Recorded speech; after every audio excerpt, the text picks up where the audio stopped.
మనందరం చూసాం.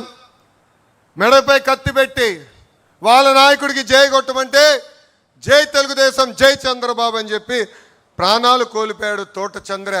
ఈరోజు నేను గర్వంగా చెప్తున్నా, తోట చంద్ర కొడుక్కి ప్రభుత్వం ఉద్యోగం ఇచ్చిన ఘనత కూడా మన ఎన్డీఏ ప్రభుత్వాన్ని.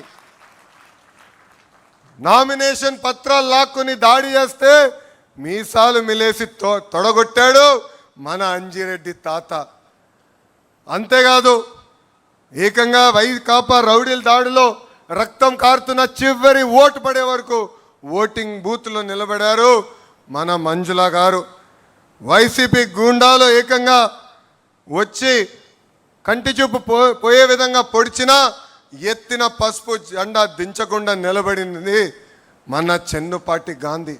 ఇలాంటి నాయకుల్ని మనందరం స్ఫూర్తిగా తీసుకుని తెలుగుదేశం పార్టీని ముందరకు నడిపించాల్సిన బాధ్యత ఉంది.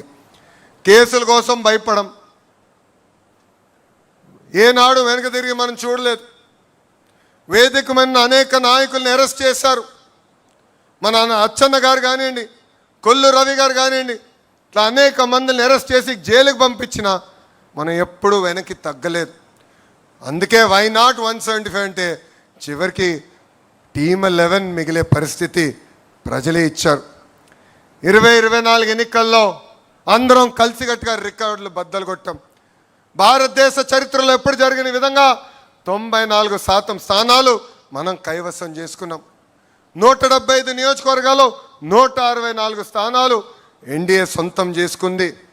శ్రీకాకుళంలో 10 out of 10, విజయనగరంలో 9 out of 9, తూర్పుగోదావరి జిల్లాలో 19 out of 19, వెస్ట్ గోదావరి జిల్లాలో 15 out of 15, కృష్ణాలో 16 out of 16, గుంటూరులో 17 out of 17, నెల్లూరులో 10 out of 10, అనంతపూర్లో కూడా 14 out of 14.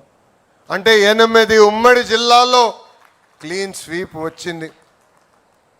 కడప జిల్లాలో కూడా 10 నియోజకవర్గాలకి 7 నియోజకవర్గాలు ఎన్డీఏ కైవసం చేసుకుంది.